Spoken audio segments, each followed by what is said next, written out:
The bitter wind howled as I surveyed the carnage, my pulse racing. Karen's battered SUV lay crumpled, its hood caved in from the devastating impact. Shards of ice and plastic scattered across the frosted lawn, the remains of my once proud snowman. A grim smile crept across my face. Justice had been served, even if it came at a price. This was war, and I had emerged victorious. I still remember the day it all began, when that infernal HOA Karen first set her sights on my humble snowman. It was a masterpiece, crafted with care and precision, the crowning glory of my winter wonderland. But to Karen, it was an eyesore, a blemish on the pristine suburban landscape she so carefully curated. It started with subtle jabs, veiled insults about the unsightly lump ruining the neighborhood's aesthetic. I brushed them off, secure in the knowledge that my creation brought joy to countless passersby. But Karen was relentless, her beady eyes burning with a zealot's fury every time she caught sight of my snowman. Then the campaign of harassment began. Threats of fines, demands that I dismantle my frozen friend. I refused, of course. This was my property, my expression. But Karen was not one to be trifled with. She rallied the other busybodies, whipping them into a frenzy over the travesty in my front yard. The letters arrived, one after another, each more vicious than the last. I was accused of lowering property values, disrupting the neighborhood's cohesive vision. They demanded I remove the snowman immediately, or face the consequences. But I stood firm, resolute in my defense of my wintry creation. That's when the vandalism started. First, it was a few broken branches, a scarf torn asunder. I brushed it off, assuming it was the work of mischievous children. But then the sabotage escalated. Buckets of salt, strategically placed to melt my snowman's very foundation. Globs of mud and debris, hurled in the dead of night to disfigure his pristine form. I was furious, but powerless to stop the onslaught. Karen and her minions had made it clear. They would stop at nothing to see my snowman destroyed. It was a war of wills, and I was determined not to be the one to surrender. So I doubled down, pouring my heart and soul into each successive snowman, each one more magnificent than the last. I became a master of the craft, sculpting intricate details, adding whimsical accessories. And with each new creation, Karen's rage only seemed to grow. The tipping point came when I unveiled my magnum opus, a towering snowman, complete with a dashing top hat and scarf. Karen's face contorted with fury, her lips curling into a snarl as she stormed towards me, her shrill voice piercing the frigid air. "This ends now," she screeched, her bony finger jabbing towards my masterpiece. "I've had enough of your childish antics. This thing is coming down, whether you like it or not." I stood my ground, my resolve hardening. "Over my dead body," I growled, meeting her gaze with unwavering defiance. And that's when it happened, the moment that would change everything. Karen's eyes widened in shock as she watched her precious SUV lurch forward, propelled by the sheer force of my snowman's collapse. The vehicle careened uncontrollably, careening across the icy driveway before slamming into the curb with a sickening crunch. I stood there, frozen in disbelief, as the realization of what had just happened slowly dawned on me. My snowman, my masterpiece, had single-handedly exacted its revenge on the relentless tormentor who had tried so hard to destroy it. Karen emerged from the vehicle, her face a mask of pure fury. "You!" she screamed, her manicured nails clawing at the air. "You did this. I'll have you arrested, you hear me? I'll have you thrown in jail for the rest of your life." I couldn't help but let out a nervous chuckle. "You have no proof, Karen. And even if you did, who you think the authorities are going to believe? The respected homeowner, or the raving lunatic who's been harassing me for months?" Her face contorted with rage, and for a moment, I feared she might try to physically attack me. But then, as if by some divine intervention, her gaze fell upon the scattered remains of my snowman. A look of pure horror crossed her features, and she let out a strangled sob. "My car," she whispered, her voice barely audible. My beautiful car. I couldn't help but feel a twinge of satisfaction at her anguish. That's what you get for messing with my snowman, Karen, I said, my voice dripping with a mixture of triumph and pity. Maybe next time you'll think twice before trying to destroy something that brings so much joy to others. Karen's shoulders slumped, the fight seemingly drained from her. She stood there, surveying the damage, her brow furrowed in a mixture of disbelief and despair. For the first time, I saw the cracks in her carefully cultivated facade of superiority, and it was a sight to behold. But the victory was short-lived as the realization of what I had done slowly sank in. I had never intended for the snowman to cause such destruction, and the guilt began to weigh heavily on me. What if Karen had been seriously injured? What if the damage to her vehicle was irreparable? The thought made my stomach churn. As I watched Karen's shoulders shake with silent sobs, I couldn't help but wonder if I had gone too far. Had my quest for justice crossed a line, transformed me into the very thing I had been fighting against? The questions swirled in my mind, leaving me feeling uneasy and unsure. One thing was certain, though. The war between me and Karen had just escalated to a whole new level, and the consequences of our actions were yet to be fully realized. As the shock of the incident began to wear off, the gravity of the situation started to sink in. I watched nervously as Karen fumbled with her phone, her fingers trembling as she dialed what I could only assume was the police. Hello. Yes, this is Karen Stevenson from 1234 Maple Street, she spat, her voice quivering with a mix of anger and fear. There's been an accident. That maniac next door has destroyed my car with one of his ridiculous snowmen. I cringed, knowing that the authorities would soon be descending upon our quiet suburban street. I had to think fast, to find a way to control the narrative before it spiraled out of my control. Clearing my throat, I stepped forward, my hands raised in a placating gesture. Karen, let's not be hasty here. I'm sure we can work this out like reasonable adults. She whirled around, her eyes narrowed to slits. Work it out. You've destroyed my property, you psychopath. There's nothing to work out. The police are on their way, and you're going to pay for this. I took a deep breath, trying to keep my cool. Look, I understand you're upset, but this was an accident. I never intended for the snowman to cause any harm. Can't we just, I don't know, talk this through? Karen's grip on her phone tightened, her knuckles turning white. Talk it through? You've been terrorizing me for months with these ridiculous snowmen, and now you expect me to just talk it through? I don't think so. The sound of sirens in the distance made my heart race.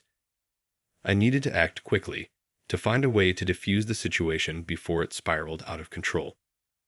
All right, let's just take a step back, okay?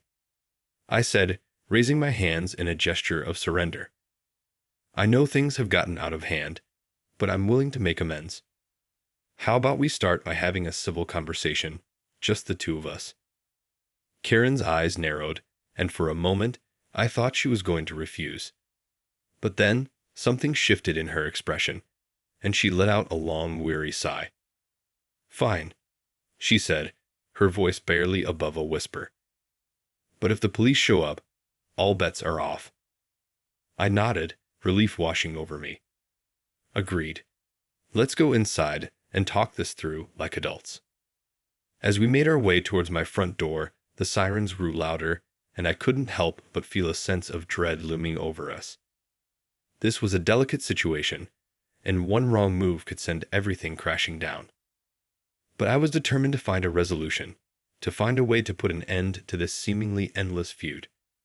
After all, what was the point of winning the battle if it meant losing the war? As we stepped into the warmth of my living room, the tension in the air was palpable. Karen perched on the edge of the couch, her gaze fixed on the floor, while I took a seat in the armchair opposite her, trying to maintain a calm demeanor. The sound of the sirens had faded, and I could only assume the police had been called off or delayed. It was now or never. I had to seize this opportunity to try and find a resolution. All right, Karen, I began, leaning forward in my chair. Let's talk this through. What can I do to make this right? She looked up, her eyes still narrowed with suspicion. Make it right? You've destroyed my property, you lunatic. How do you propose to make that right? I held up my hand, trying to placate her.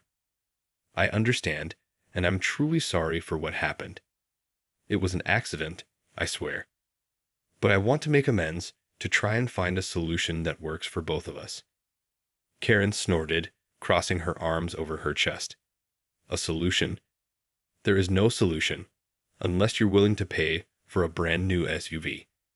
And even then, I don't know if that would be enough to make up for the distress you've caused me. I winced, knowing that she had a point. The damage to her vehicle was significant, and I couldn't expect her to just let it go. Okay, fair enough. What if I offered to cover the cost of the repairs? Would that be a good starting point? She molded over, her gaze still fixed on me with a hint of skepticism. I suppose that would be a reasonable compromise. But don't think for a second that this is the end of it. I'm still going to file a formal complaint with the HOA, and you can bet I'll be pushing for the maximum penalties. I took a deep breath, bracing myself for the next part. And what if I agreed to remove all of my snowmen for good? Would that help smooth things over? Karen's eyes widened, and for a moment, I thought I might have pushed her too far. Remove them. All of them. She stammered, as if the very idea was too much for her to comprehend. Yes, all of them, I replied, trying to keep my voice steady. I'll dismantle them, get rid of them entirely. That way, you won't have to worry about any more incidents like this one. She stared at me, her mouth hanging open in disbelief. I don't know what to say, she finally managed, her voice barely above a whisper. Just say yes, Karen, I said, leaning forward in my chair. Let's put an end to this feud, once and for all. What do you say? The silence stretched on, the weight of the moment bearing down on us both. I could see the wheels turning in Karen's mind, her internal conflict playing out on her face. Finally, she let out a long, weary sigh. All right, fine. I'll accept your offer. But don't think this means we're friends, or that I'm going to let this go so easily. I nodded, relief flooding through me. Fair enough. I just want to put an end to this whole mess. So, do we have a deal? Karen hesitated for a moment, then reluctantly extended her hand. Deal, she muttered, her grip firm, but her expression one of grudging acceptance. As we shook hands, I couldn't help but feel a sense of unease.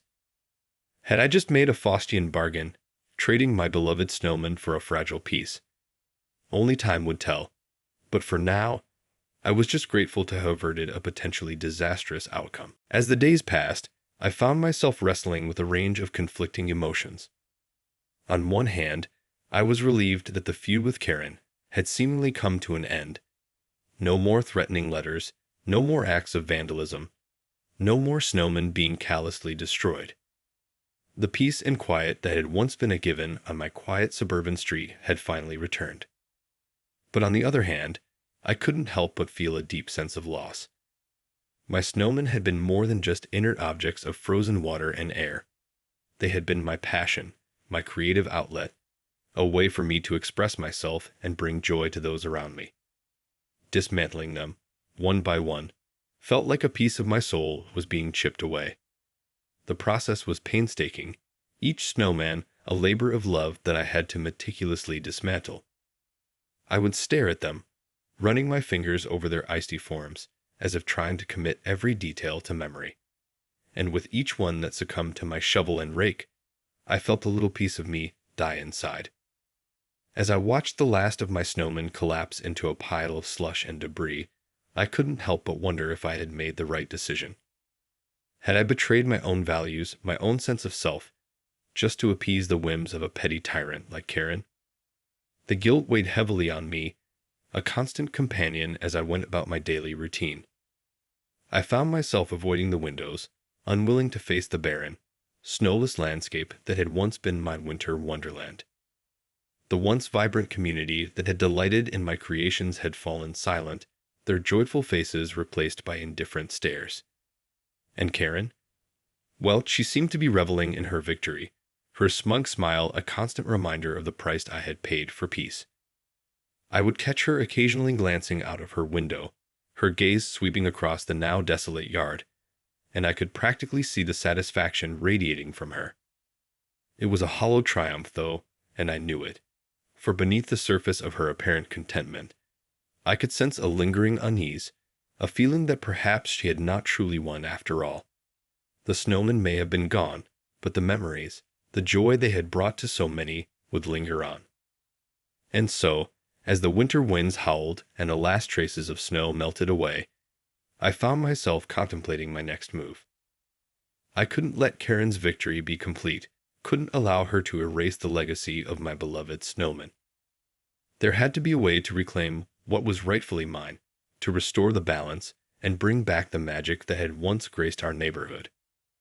It was time to start planning, to devise a strategy that would once again tip the scales in my favor. The war with Karen may have been temporarily on hold, but the battle was far from over. As the winter months dragged on, I found myself growing increasingly restless. The absence of my beloved snowman had left a gaping hole in my life, and I could feel the creative juices within me slowly drying up. It was as if a part of my soul had been amputated, leaving me feeling incomplete and unsatisfied. Karen, on the other hand, seemed to be reveling in her victory. I would catch her glancing out of her window, a smug expression plastered across her face, as if she was silently gloating over my loss. The sight of her self-satisfied smirk only served to ignite the fire within me, fueling my determination to reclaim what was rightfully mine. One day, as I was strolling down the street, I stumbled upon the most unexpected sight. A tiny snowman, barely reaching my knee, standing proudly on a neighbor's lawn. The sight of it filled me with a surge of hope, and I couldn't resist the urge to approach it, to marvel at its simple yet elegant design. As I stood there, admiring the little snowman, an idea began to take shape in my mind. Perhaps, just perhaps, I could find a way to bring back the magic without incurring the wrath of the ever-vigilant Karen. With renewed energy, I set to work, meticulously planning my next move. I scoured the internet, researching the latest advancements in snow sculpting techniques, and began to experiment with various materials and designs. The goal was to create something so spectacular, so enchanting, that even Karen would be unable to deny its beauty. Days turned into weeks, and as the winter season dragged on, my obsession with this new project only seemed to grow.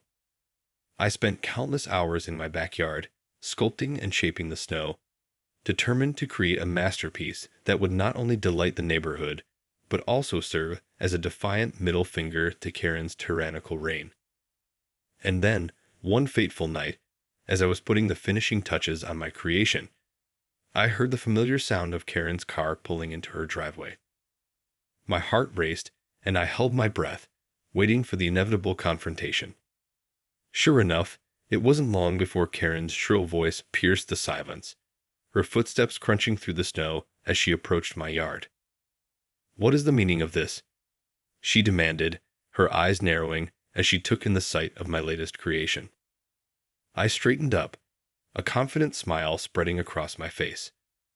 "Why, Karen, I'm simply exercising my right as a homeowner to enjoy the winter season," I replied, my voice dripping with a mixture of defiance and amusement. Karen's brow furrowed, and for a moment, I thought she might try to tear down my creation with her bare hands. But then, something extraordinary happened.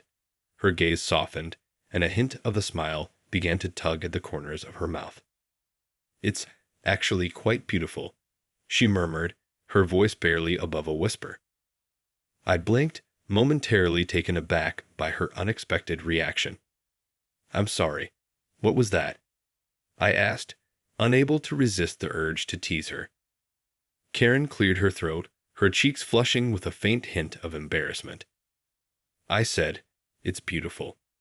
I don't know what else to say." I stared at her, utterly dumbfounded. Had Karen, The self-appointed gatekeeper of suburban aesthetics, just complimented my work. It was almost too much to believe. But as I watched her take a step closer, her eyes fixed on the intricate details of my snowman, I couldn't help but feel a glimmer of hope. Perhaps, just perhaps, this could be the beginning of a new chapter, one where the bitter feud between us could finally be put to rest. The silence between us was thick with tension, as we both stood there, caught in a moment of unexpected understanding. Karen's gaze remained fixed on the snowman, her eyes tracing the delicate curves and intricate details that I had so meticulously crafted. I held my breath, unsure of how to proceed. This was uncharted territory, a truce that I had never dared to imagine, let alone hope for. But as the seconds ticked by, I couldn't help but feel a glimmer of hope begin to take root within me. Finally, Karen let out a soft sigh and turned to face me, her expression unreadable. "It's really quite remarkable," she said, her voice barely above a whisper. "I had no idea you were so talented." I blinked, taken aback by her words. Thank you," I stammered, unsure of how to respond. "I've always had a passion for snow sculpting, ever since I was a kid." Karen nodded, her gaze drifting back to the snowman. "I can see that. This is, well, it's not at all what I was expecting." I couldn't help but chuckle at the irony of the situation. "I imagine it's not. After all, we've been at each other's throats for months." Karen winced, a hint of shame crossing her features. "Yes, about that. I suppose I owe you an apology." She paused, her eyes meeting mine with a surprising sincerity. "I've been difficult, to say the least, and I'm sorry for that." I was taken aback, unsure of how to respond. I appreciate that, Karen. Truly." She offered me a small smile, a gesture so unexpected that it left me feeling off balance. "I suppose we got a bit carried away, didn't we?" she said, her tone almost rueful. "This whole feud, it got out of hand." I nodded, my mind racing. It did, didn't it? And I have to admit, I'm not entirely blameless either. Karen's eyes widened slightly, and for a moment, I thought I might have overstepped. But then, to my surprise, she chuckled softly. "No, I suppose you're not. We both got a bit overzealous, didn't we?" I couldn't help but join in her laughter, the tension between us finally beginning to dissipate. "I'd say that's a bit of an understatement," I said, shaking my head in amusement. As the laughter subsided, Karen's expression grew contemplative. "So, where do we go from here?" she asked, her voice surprisingly tentative. I considered her question for a moment, weighing the options.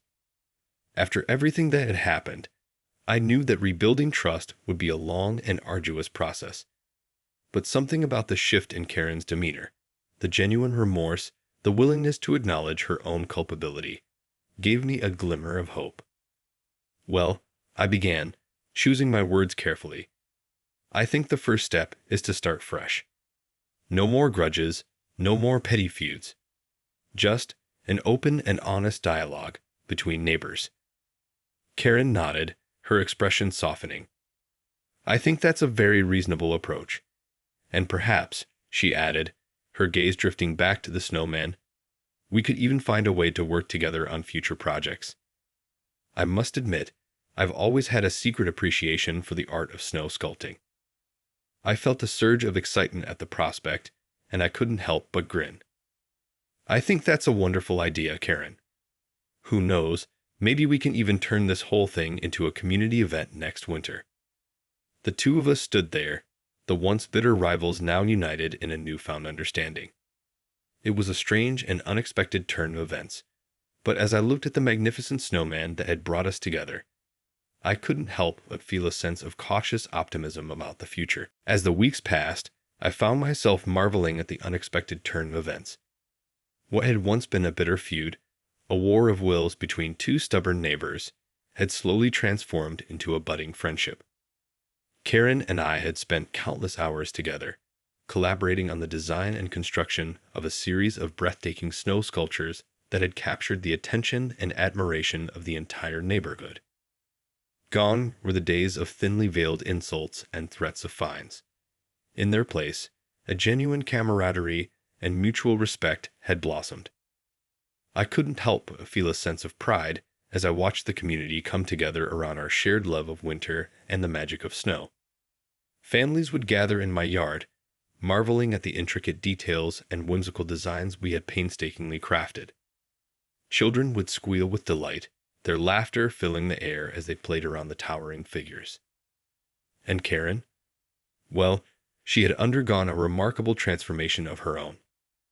Gone was the stern, unyielding HOA tyrant, replaced by a woman who seemed to have rediscovered the simple joys of life.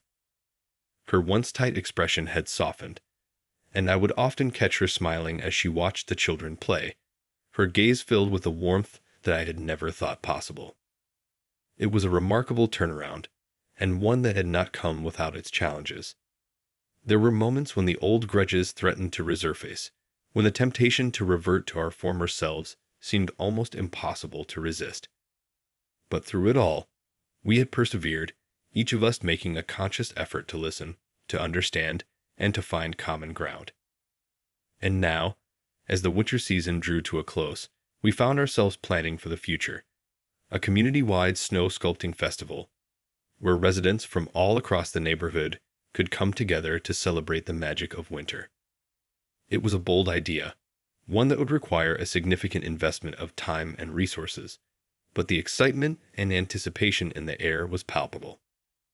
As I stood in my backyard, gazing up at the magnificent snowman that had once been the source of so much strife, I couldn't help but feel a sense of profound gratitude. This was not just a victory for me, but for the entire community, a testament to the power of open-mindedness, empathy, and a willingness to see the world through a different lens. And as for Karen, well, she was by my side, her eyes alight with a childlike wonder as we discussed the plans for the upcoming festival. Gone were the days of bitter rivalries and petty conflicts. In their place, a true partnership had blossomed, one that I knew would continue to bear fruit for years to come. As the sun dipped below the horizon, casting a warm glow over the snow-covered landscape, I couldn't help but feel a sense of peace and contentment.